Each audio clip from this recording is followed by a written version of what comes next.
So, guys, I almost got killed by a fly the other day. Like, fully. I was riding my bike and minding my business. While I biking, I don't know the timing or whatever it was, a fly flew in my eye. And as soon as it flew in my eye, I blinked. And when I tell you, I was doing this because it hurt. Because I had laser eye surgery. So if something goes in my eye, it hurts more than it would regularly. Like if sand go in my eye and stuff, it hurts more. I guess because my cornea is more sensitive now.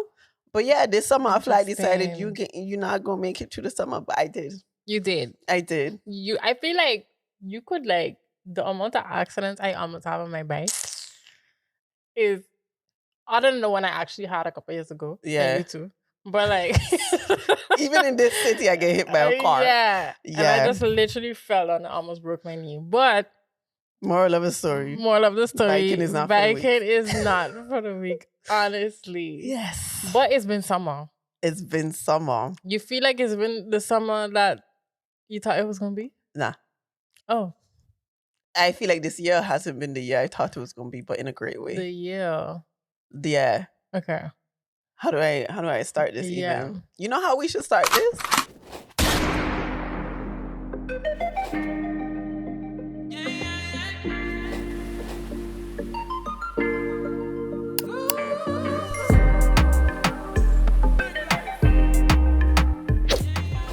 So what's going on? Okay. So what's going on, guys? So what? It's me, Haley Leone. And it's your girl, Jojo Renee. And you are tuned into episode 83 of Bite the Bullet podcast. 8 and a 3. I feel like since we reached the 80s, I'm going to emphasize the number because we reach. And you know what's coming is episode 83. If you have not subscribed yet, please, my eye just twitched. I don't even know if the camera get that, but please subscribe. It's free. And it truly, truly, truly, truly helps us. I think I say this and people think, oh, she just saying this to say this. Guys, it really does help us. It allows us to do bigger, better things. And it just creates a space where, okay, cool, we can actually be out there and all y'all have to do is either click or tap. So. And if you're new here and you're like, well, why should I even subscribe? I feel like you already see the vibe.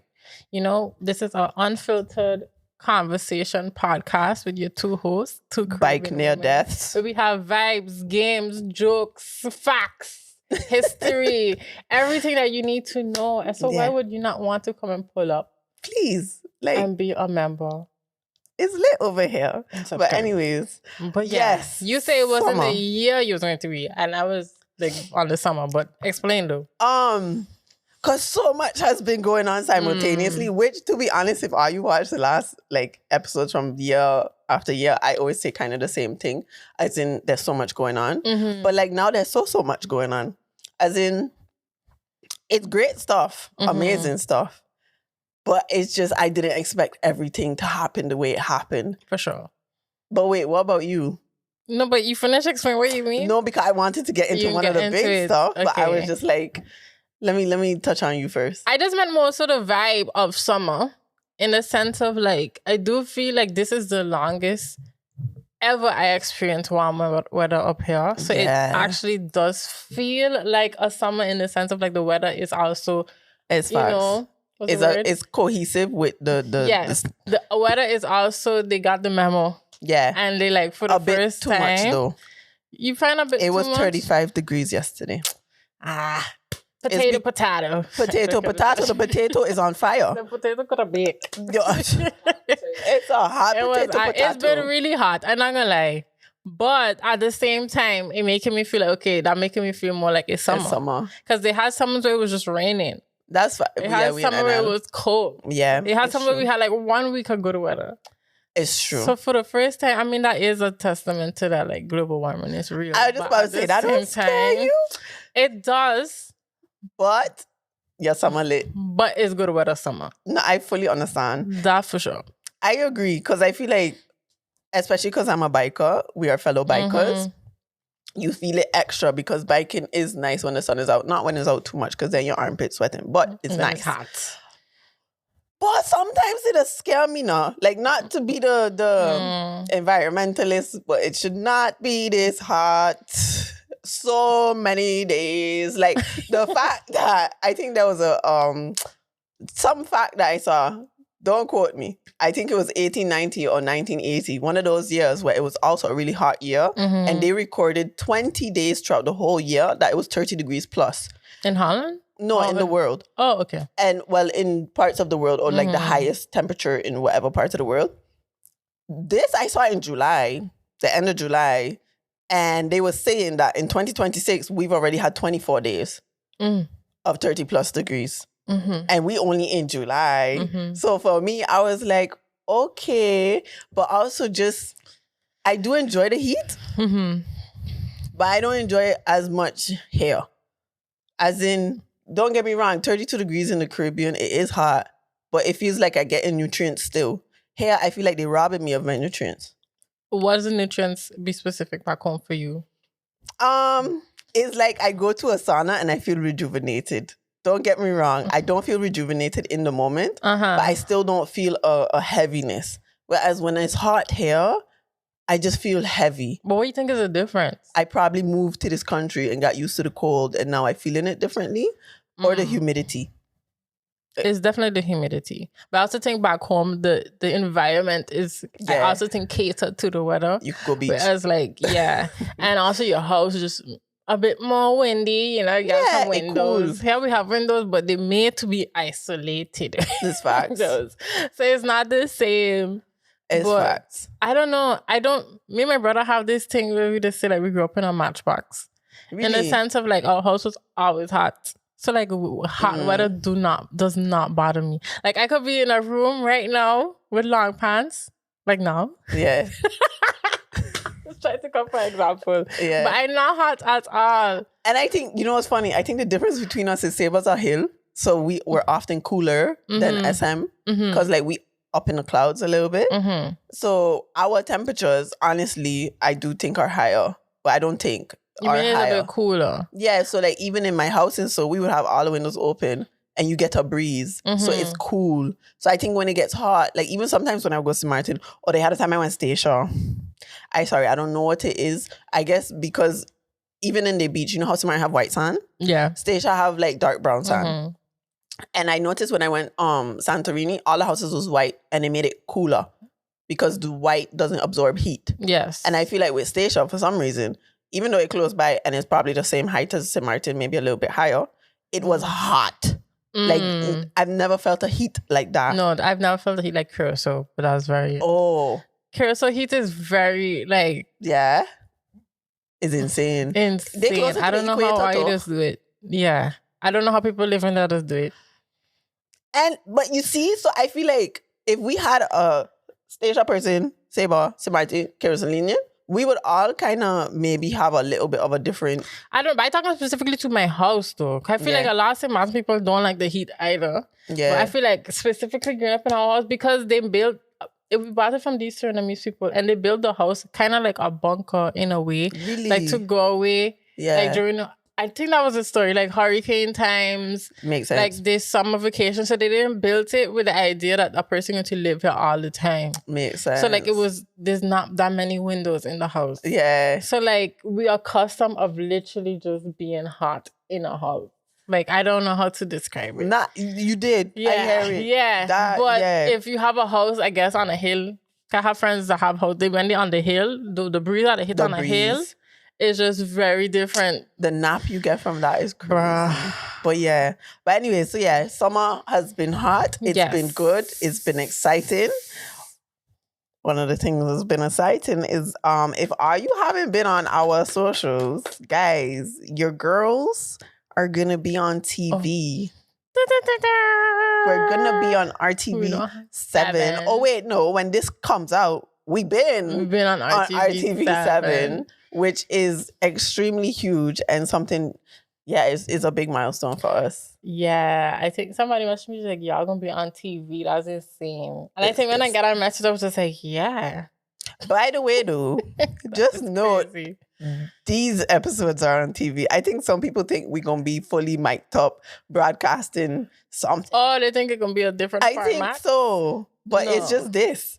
Like, we should explain it. So essentially, because somebody was like, oh, so are you not on YouTube no more? No. So we will have our regular scheduled program, like Bite the Bullet usually does, on YouTube, Spotify, wherever you just listen.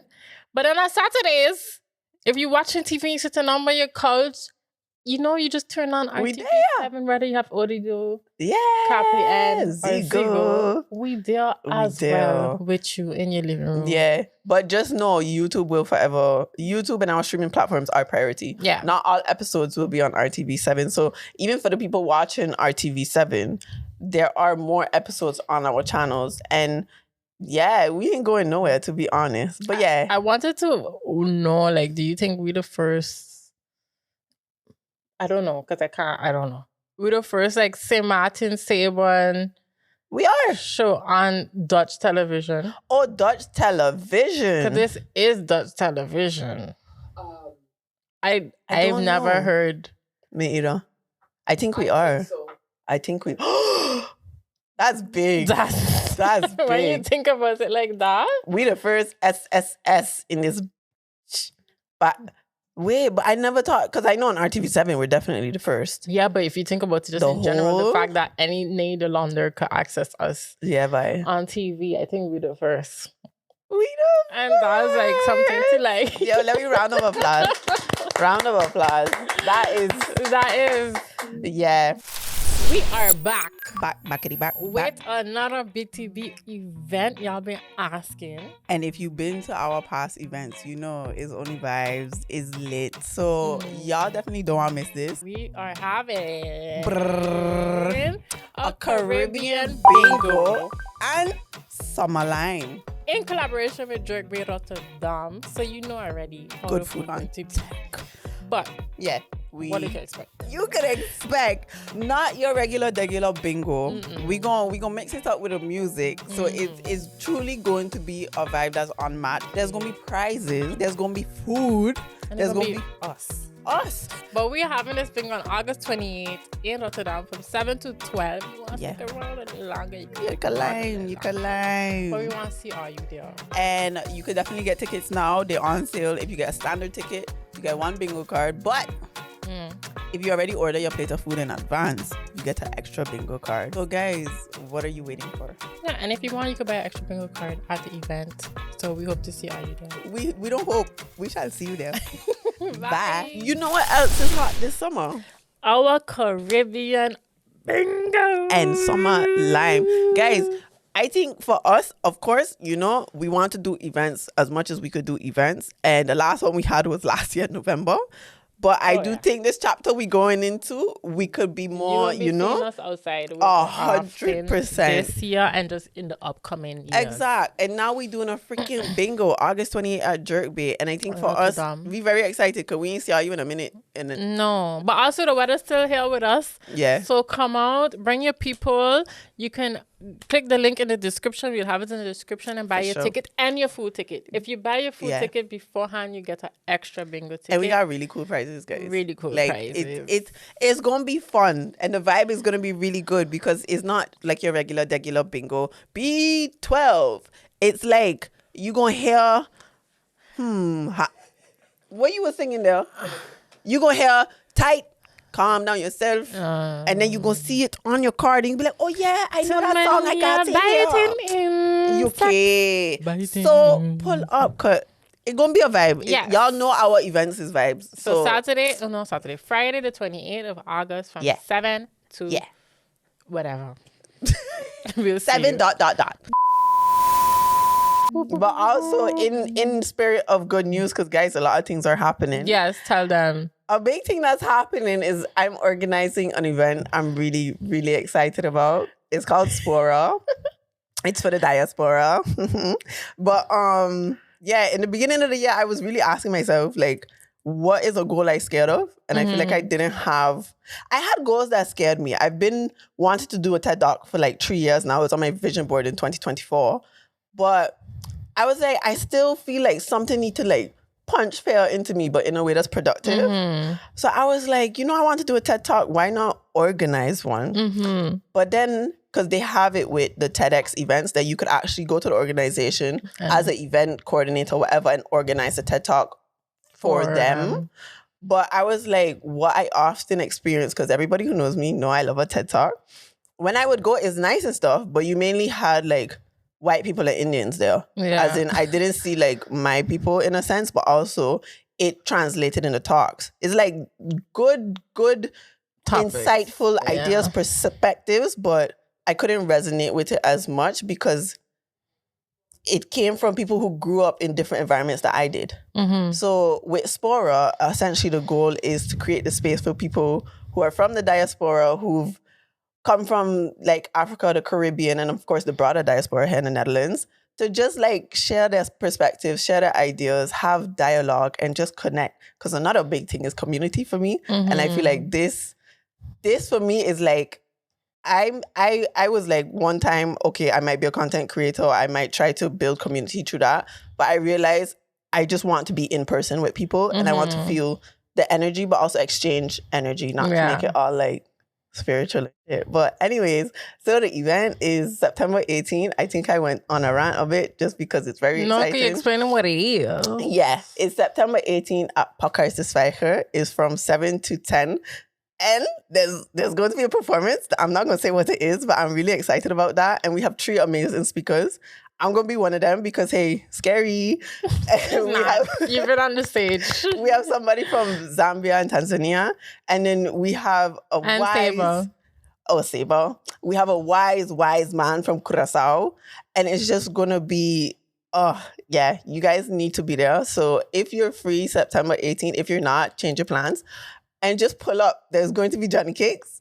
They'll be free. And yeah, I'm just really freaking excited. I'm not even gonna lie to you. I could see it. Yeah. One thing about you, like you could tell, my uncle, we don't talk about it, but it was like they could see the excitement sometimes in like when you speak. Yeah. But it was saying that and I was like, yeah, that's just very Jody. It is. I don't know what it is. Sometimes it's like they put a firecracker up my... Who? Is a Sagittarius thing? And not who, as in, I just mean in general, like they... She checking like, who out here putting firecrackers up people's asses? I don't know what it is though. I think for me, it's because I'm starting the year, like why the year also changed for me. I'm just starting to realize a lot of things, but also there's so much passion in what I'm doing, mainly because my biggest things have been a variety of things. 1, building community, which I feel like this could accomplish. 2, having conversation about things that feed the mind. As in like with TED Talks, I always wanted to see my people there because it's like, these are very insightful talks. There's information and takeaways that I feel like for us, we should be able to have access to. And I think just being able to just do it, but also in the midst of everything we got going on, in the midst of everything I got going on, career-wise, life-wise, it's just exciting. Yeah, sometimes I want to like take a nap for a week, but there's just that excitement in it. I don't know what it is, but I pray, guys, you should show up to find out if I do, but I hope I don't cry on stage. I do think it's going to be like, guys, I'm so happy this is happening. Anyways, I done. You might. Huh? I feel like knowing you might. No. But it was a bad thing, you know.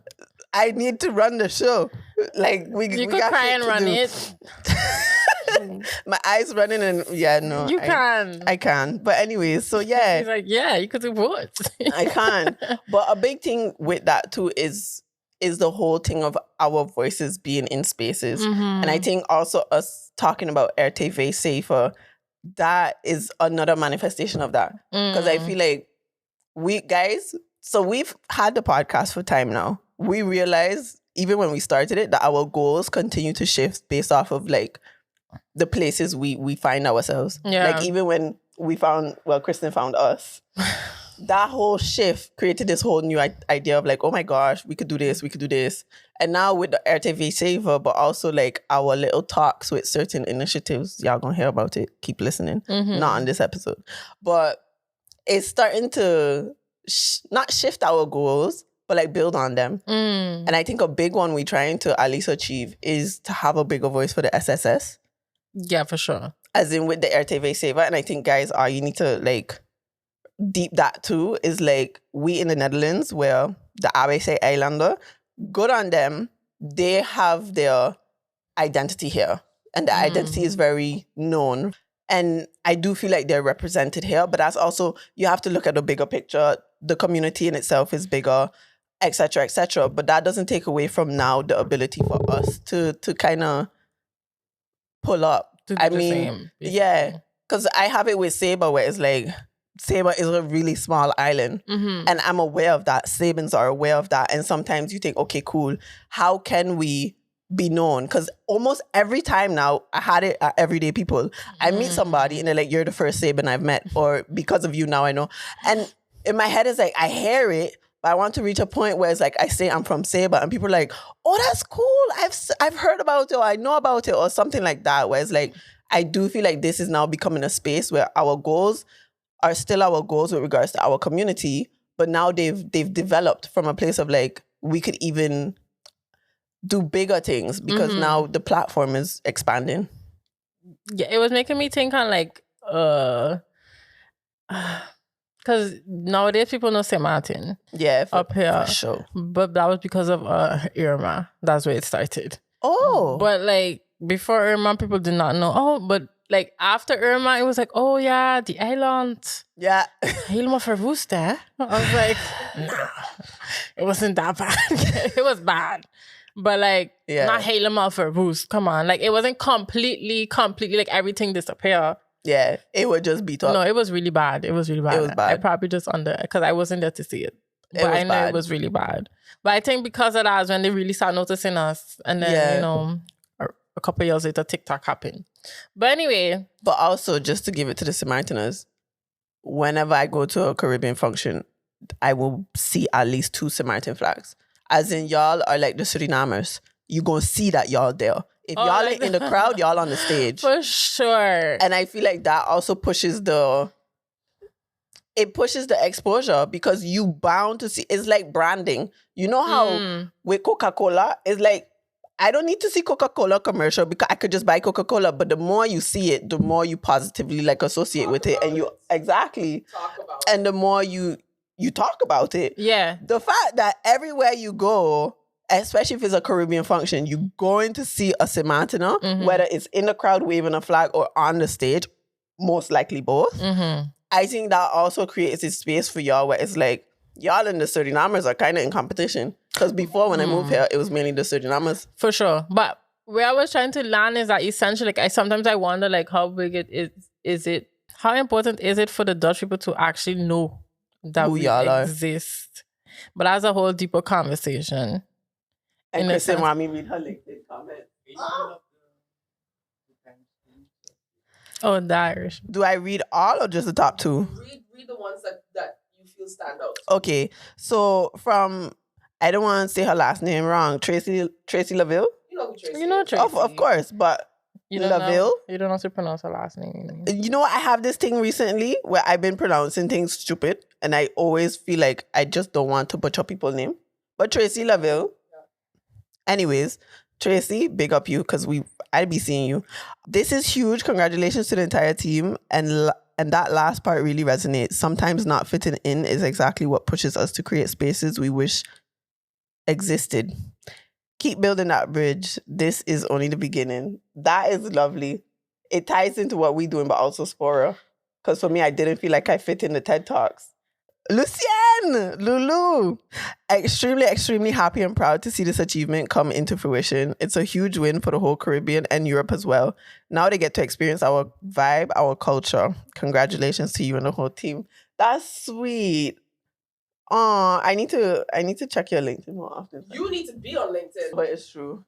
We come in, man. We come in. We're online on Podcast the Cycle, so make sure you reserve. It's free. I forgot to say that in the beginning. But yeah, you can reserve online. Pakhuisdeswijker.nl. I always say beninging. Oh no, we said, yeah. I love quickly. But anyways, so you were saying, like, you feel like, does it even matter if, like, Dutch people recognize us in a sense? Or acknowledge us. Like, I don't think we need their acknowledgement to exist, you know, and do what we want to do. But at the same time, like, just do what you want to do. Yeah. I think for me, I have it where I think I want to do what I want to do, but at the same time, I in an environment where they do things differently. And I just want to do what I want to do in that environment, but I also want to create that space where they understand not understand what I'm doing, but they do recognize me from a place where I'm known, but not in a way that's either ego or fame. More so, it is a bit like, I wouldn't say annoying, but to know that so many people don't know Saba, it could affect you because it's like it's such a gem in the Caribbean Sea. And I'm not saying that from bias, but the island itself is unique and it's interesting. And for me, it's like I want people to know about it. Yeah, just mainly from a place of being proud of it and from a place of this is part of where I've come from. And where I've come from is part of your kingdom. So it is a matter of like, I do feel like they also have a responsibility to be aware of who they own, or that sounds crazy, but like their territories in a sense. It's not that I care too much where it's like, to be honest, the funny thing is, it's not Dutch people who I really care to be like, oh, you're the first Saban I met. It's more so just the people I meet. Because most of the people I met who say I'm the first Saban aren't necessarily Dutch. They're just diaspora, essentially. Yeah. But it's just that idea of knowing that we could put our islands on from a place of, yeah, they know who we are. For me, there is a level of like, I feel like purpose in that. From my side, though. I got a question. What's your question? What's the importance of people knowing who we are? That's a good question. In what capacity, Haiti, the individual, and Jody, the individual? You're talking about back to the SSS our islands. Why is it so important? Because there's... But people being the Dutch or the world? Because I think I look at it differently. Yeah. Split it. Yeah. Why is it important that we have this space on Dutch national TV? I understand, for me at least, but... I just look at it as reparations. I feel like it's my rights to be there. I feel like, yeah. Outside of that, I would have to really deeply think about it. I think for me is, like how I say Saba's a gem, I also attribute that to the other islands. Whereas like, if you look at Curaçao, Aruba, Bonaire, Sint Maarten, Statia, and Saba, there's so much richness in our culture, and it's not that, oh, they need to know it so that they could take it, but more so, I don't know, if there's a flower in my garden that's beautiful, there's something in me that feels like people should know about this flower. And I think that's what I feel with the islands. But not only that, if there's awareness and acknowledgement of the islands, there's also responsibility. I think if people know about Saba and say they want to visit Saba, now they visit Saba with an understanding. Now they visit Saba with hopefully a level of respect. And I think us having a platform, being able to talk about our islands, the differences, the beauties, the cultures, I do think it is important for people to understand that. Like even growing up, I'm learning all about America and I'm learning about the Netherlands. And funnily enough, people learn about like America from the media. And you always have people saying, oh, I want to go to America. And they have such a positive outlook on America, which has definitely changed. But it's that idea that like, there's so much more to us than what is either stereotyped here or just what is not known. And I think for me, I feel like with these platforms is important because we could put people on. Like, yeah, that's just my thoughts. I guess like I look at it like the internal factors and the external factors. I think for me as a St. Martiner, I think what we're doing and everything we're doing is for my people, essentially. So it's like I look at it as like everything we do moving forward, and as everybody, not just by the Bullet podcast. Yeah. Like you kind of being the flower know its worth. And I think the more that everybody in this flower know their worth, the bigger we get, the bigger the flower gets. Yeah. And that's how I look at it. Yeah. But if I look at it like people now watching the flower, I think like, to me, like, I guess to answer your question, why is it important then that people know that these flowers exist? Sometimes I'm just like... Do you have a fear that they're going to poke and prod the flower and take away my thing is like, as I've gotten older, I don't think I cared if they know that the flower exists. I hear you. That's most of what it is. I wonder if just most of the people within the flower know their worth. Because I think like that is where we need to get. Because when you really talk to a lot of people from these islands, the reason why we feel small or we don't go into certain spaces, I think that's the most important thing to fix, I guess. Yeah. Whereas like the outside factors, like they should respect you, period. Like as you say, like we human beings, y'all know we there, or even though if you know we there, you know you're gonna come across us and you should respect us, period. But I think like, yeah, is it important for them to know we exist? I think it's just, when it comes to the Dutch, I think that like is kind of schandalig. You don't know we exist. But when it comes to the world, I think it would just be good for like the world to just be, for us to like show that we are a gem and a show and a flower to like the world outside of that are probably not familiar with who we are. Because you know Jamaica, you know Trinidad, you know Barbados, but there's other islands that have like a whole other way of living and ecosystem and history.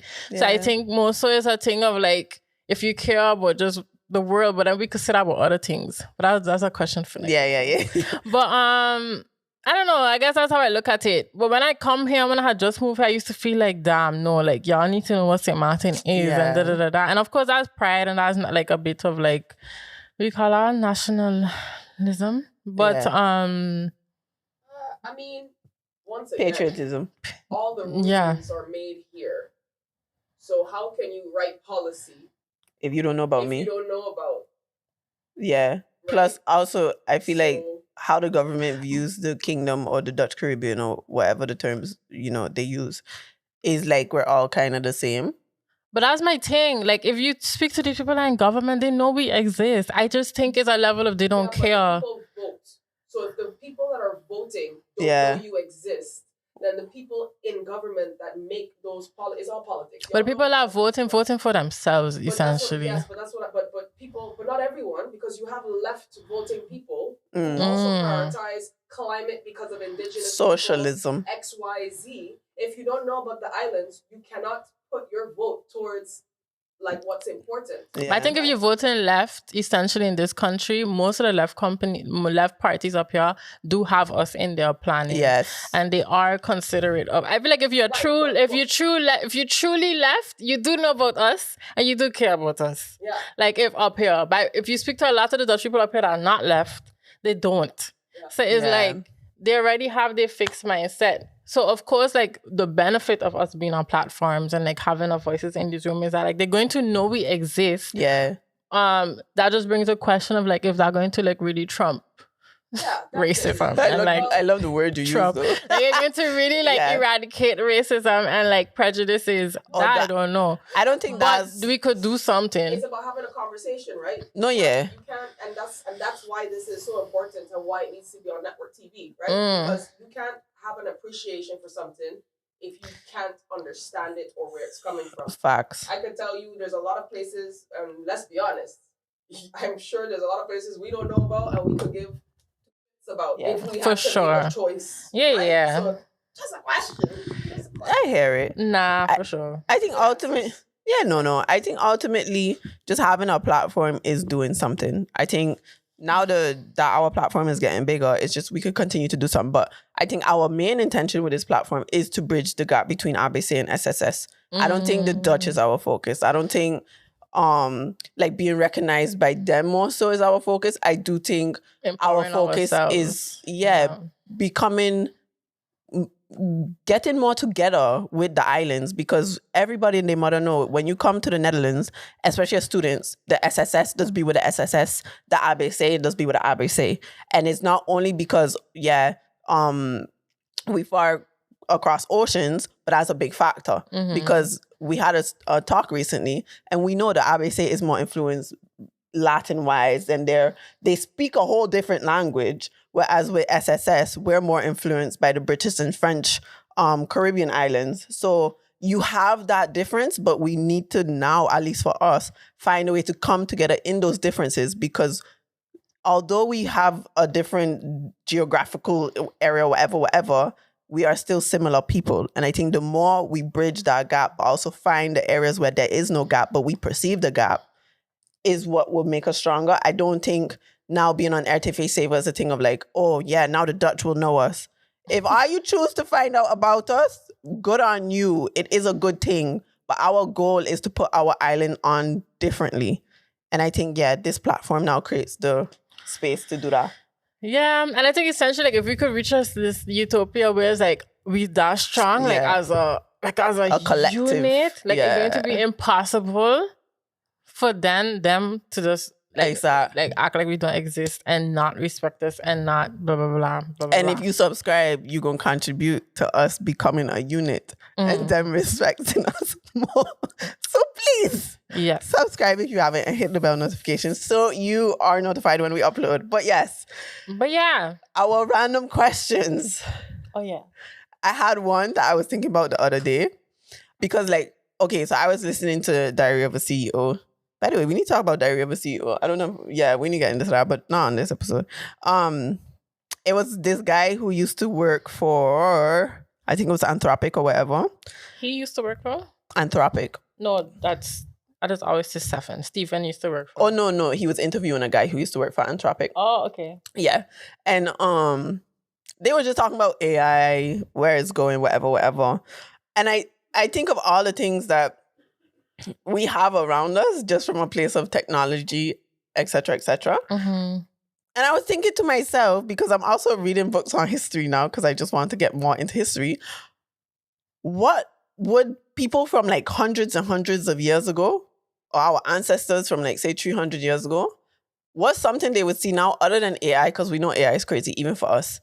But what's something that they would see now and be like, what in the world is this?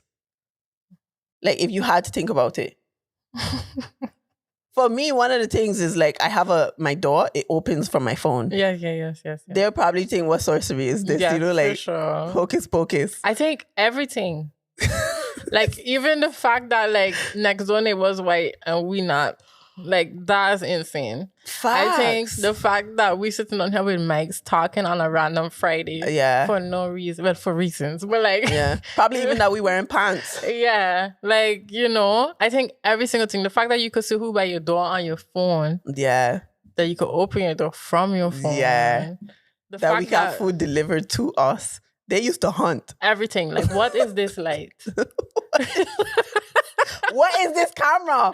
And where is it going? Who are we talking to? How did we put our voices in this to get to... Yeah, no, it's fine. What we even doing here? Yeah. They're going to literally be everything. Elevators. Oh my God. Imagine if they saw an elevator. Google when the first elevator came out. When did the first elevator come out? I don't know. Like 19... No, not 19. Do we have a fact check? Let me fact check it. When? Or escalator. I know that the first escalator in the country was in the Bijenkorf. You lie. Yeah, I saw that. Like inside the Bijenkorf? Yeah, that was the first one in the country. You know what's faster than an escalator? A escasuna. Okay. I'm sorry. I haven't done one in a long time. I've been seeing so many on TikTok, and the other day one made me actually laugh. And I save it because it was hilarious to me. I feel like now you need to tell me. No, I'm going to look for it. Wait, but we know when the elevator come out? It was BC. Yeah, it would have been a lift. Like 236 BC. Like the first primitive elevator. But that let makes me look sense. for the first electric elevator. Boop. They probably was pulling out with a rock or something. 1880. Okay. But I guess what it looked like now is completely different. Yeah. But yeah, I think there would definitely be a lot of things that they check in, like, whoa, even cars. It's not that different. We just have fancy doors blocking the entrance of the lift. Yeah. It's all the same thing. I guess. But then the other day that we were saying that because we was all working in a document. Yeah. And the fact that we was just... mouse party. Yo. I see it now. Kristen, stop moving her mouse so you see my mouse.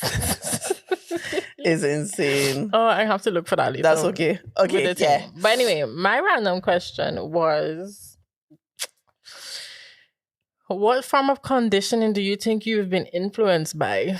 Holy shit. Sorry. Yeah. What form of conditioning do I think I've been influenced by? By trying to remember why I had think this, because it was probably a day where I had do something was like, that conditioning. Yeah, like there's no logical reason or justification for me doing it. Yeah. But now I'm trying to remember what I was. What form of condition do I feel like I'm influenced by? Okay, so now I remember when last I taught this, and I was wondering why I'm not conditioned that way. So I've been watching The Ultimatum, the new season. Yeah. And one of the girls that issued the ultimatum, she was just like, yeah, in her town in Texas, you leave high school, you get your kids, and you get married. And then I was like, wow. That's so not my reality. Yeah, it's very Texas. Yeah, like what do you mean leave high school? Like high school, you 18. That part. And then I was just like, okay, I so not conditioned that way. A lot of people I know ain't conditioned that way. But then it made me think that like, but we had this conversation before, how much people conditioned to just also really aspire marriage. And I was just like, I'm not conditioned that way, but some people are. And I think our ancestors would watch this, and that's one of the things they would be shocked at too. For sure. Like now we don't really care for it. For sure. Yeah. By thinking, what do I have that I am conditioned that way, and not why not conditioned? I really thinking hard. Hold on. I conditioned to bathe every day. Nah, that's just something you should do. Not everybody does that, Jody. Yeah, but that's they conditioned wrong. Sorry. That's a lack of conditioning. Is it though? Some people feel like you shouldn't bathe every day. But they in the book, What a History on African History on Africa, they really talk about like just the cleanliness compared to the non-cleanliness of like the Western world. To me, that picture, I will. That page. I will. But no, but it's a deep one, and I really want to know. I conditioned. This is a wild one, but it came based off of a book I just read. To eat till I full. I feel like that's conditioning. Okay. But you don't eat till you full. The way Quinley watched me is like, are you okay? Okay, I just eat. I feel like you eat till you satisfied. You don't like the feeling of being full. I eat till I full. Not full. Okay, let me say full. But even that is conditioning. Okay. Why? And sometimes we only know conditioning based off of hindsight or watching somebody else's conditioning. And I read again Ikigai, one of my favorite books. And it's based off of Japanese philosophy. And one of the things they have is Harahachibu. I love the name Harahachibu. Anyways, what that essentially means is that you should eat until you're 80% full. And they say that because it promotes longevity based off of like your internal organs and what they do with regards to the food. But yeah, and after reading that, I'm very aware now to eat until I'm 80% full. So like I often have it because I am a big back. I eat a lot. If I was 80%. You could feel. Don't guys, it ain't a thing like the meter go to exactly 80, but you could feel that you're satisfied. 80% is satisfied. 100 or 95 is full. You know, but like your body, you can feel it. And then there's the times that we go over 100. Especially if there's dessert involved. That happened to me the other day. Really? We went dinner with my uncle and my aunt. And oh my God, first course, second course, main course, dessert, tea. I was just like, why do this to myself? I know you feel like you want somebody roll you home. Because that was a week ago. Yeah. And then, the whole weekend I was feeling blah. Yeah. Oh, yeah, your body was checking like, and then Monday, it was Monday? Was it Monday? When we was in the studio? Could be Monday. It was Monday or Tuesday? I think Monday. Tuesday. Yeah. But yeah. So that is a good one. I was thinking in the longs of like societal things. I come with a question, I don't even have a proper answer. I think what you kind of made me realize, which was conditioning, was, you know how they say like if you have a bunch of friends, it attributes to certain things. I feel like I got unconditioned a little bit from that, from a place of like, you try, people say that and pass their opinion or perspectives on it. But then in reality, I feel like, especially in the Caribbean too, it's more common. So it's a conditioning that didn't really stick, let's say. Wait, what was the conditioning that I have? No, not you. But growing up, you would hear, oh, be careful with people who have a lot of friends. And I used to be conditioned to be a bit wary of people who have a lot of friends. Yeah. But I feel like I'm less conditioned in that. Where it's like people could just be people. Yeah. That made me realize that I'm conditioned based from my family. That like, of course, family is everything. Yeah. Period. Yeah. But like, no, my family is really conditioning that's like, I can't, not that we just hold ourselves up in this high regard, but like our family really first. Like I can't even explain it. I understand. Like I operate from a level of what would my family think first? 100%. Like that's a conditioning I have. But sometimes even like if I meet a person, I was like, would they even fit into my family? That's a and big if I one, don't though. see it, I'll just Bye. be like, but that's because I hold my family in such a high regard. But I don't think that's conditioning. I do think specifically bit, yeah. my family is like, I condition that like I have to be with a certain kind of person. I understand. So the conditioning came from your family. It's not that you condition externally to see it. I fully understand. Specifically that. That for sure I have. They just want high standard. But I have a high standard family. So that's where the conditioning come from. I hear you. Yeah. Anyway. Okay. That was an interesting one. It had made me think on like my cruise. Yeah. I didn't even catch up on. We didn't talk about. Let's talk about it. Oh my gosh. Like, I don't even know where to begin. But I just feel like I tell them, I feel like everybody needs to go on a cruise in life, especially if you love water. I was telling my gym buddy, the guy at the say I have a friend at the gym, he was just like, that can't even even door. Like he was just like, don't ever ask me to go on no boat. And I was just like, you don't feel, first of all, you don't feel like you're on water. Because if you think about the fact that you're on some huge you're basically on a huge building in the middle of the ocean. Yeah. You're not at an all-inclusive resort. No. Yeah. There was times where we completely turn around and then we went back upstairs. We was like, when that happened? Like, you don't you really don't feel none of those things. It's so big. The only thing is, depending on which floor you was on, because we was on the 3rd floor, there was a night where it was so windy. Like, it was so windy they closed the upper deck. Yeah. And then I see like a day later, there was a storm in Montenegro. And we had just left Montenegro. Oh, shoot. Yeah. And I could have feel like the engine or like the wind a little bit. But I was just that night because it was windy, of course. Weather going to take. But after that day, scare you. No. Okay. But I am a person that like, I love being on boats. I don't know what that is. Yeah. My father family, they just call them the boats in Belize. For me, I just have a fear that is like, I can't get off. Like, so if I want to leave, I can't leave. So that's the thing. Yeah. Like, there's so many, like, safety precautions. Like, before you even could check in your room, you have to check in to know where your emergency exit is.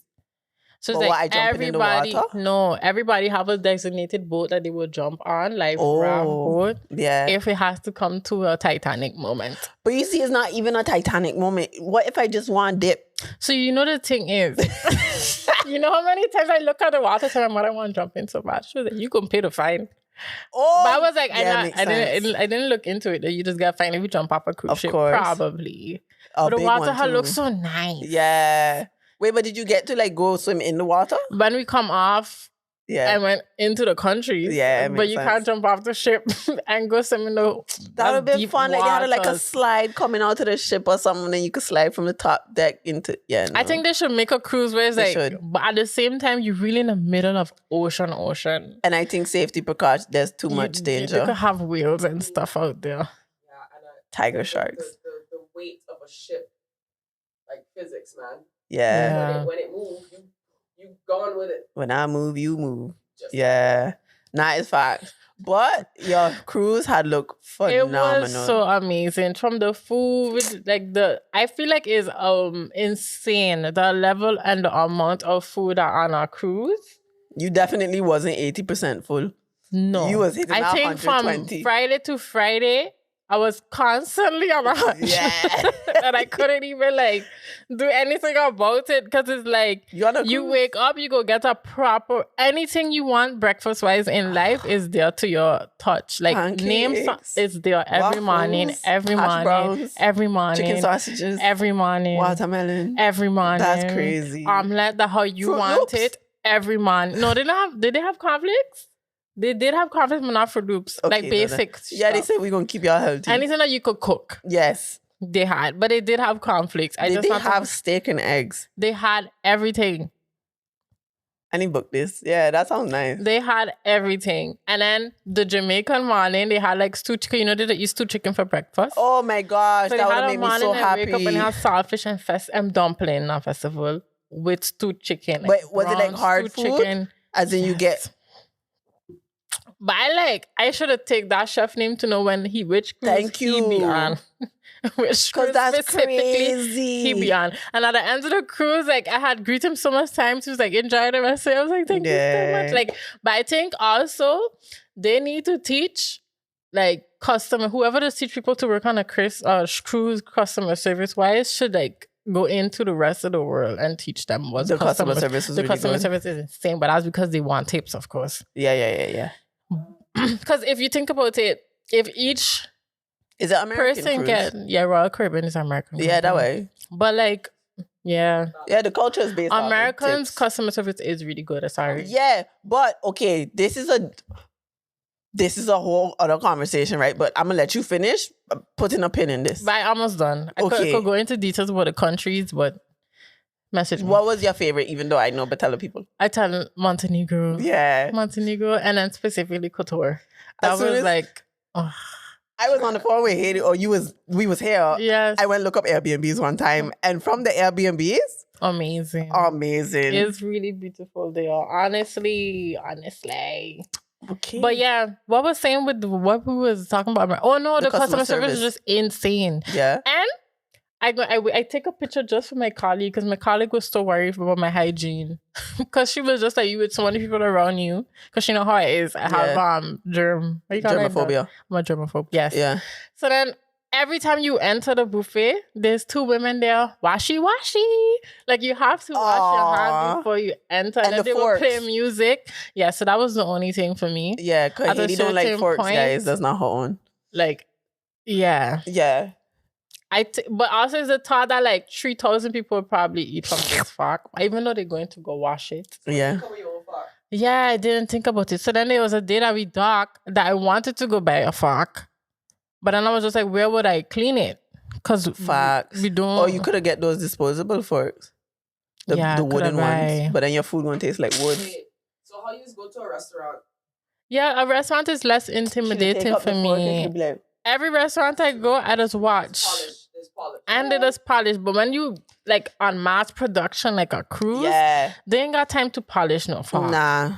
No. But then what I would do, though, because I learned this when I used to work in restaurants, you get a cup of hot water, you put it in, you leave it so for a little bit, and you need just... Yeah, and you're good to go. Yeah. Right? Yeah. The hot water trick if I really was bothered. You would have died in Gran Canaria. Yeah. Was that all-inclusive? And it was... Yeah. Like, it wasn't that bad, but I taught you a lot. I don't know why. I was like, it was just always dirty. It wasn't dirty, but I know your standard. It wouldn't like they was cleaner, but I just taught you when I would pick up a fork. Yeah. You know it's not bad when your friends like it had a time I remember my friend house and I look at the plate, she was like, it's dirty now. I was like, yeah. But she had no. It was fast. But yeah. Anyway. The conversation that I wanted to carry out, we're gonna save for another episode because it's deep. It's about customer service, but not even customer service. So guys, I mentioned that I wanted to talk about something and that it would be coming in either next episode. No, it's not. It's coming in Patreon. We're going to dive deep into what it is. And it's essentially around the themes of people being kind, but are they actually being kind to be kind? Or are they being kind because they're going to give you a QR code to give them a review? But yeah, if you want to hear about this conversation and probably more things, because you know we like to dive deep. Join our Patreon. If our Patreon members, we love you so much. Like, diehards. Y'all diehards heavy. Just based off of if you didn't hear in the beginning, which you probably did, or beninging. Sorry, Quintley.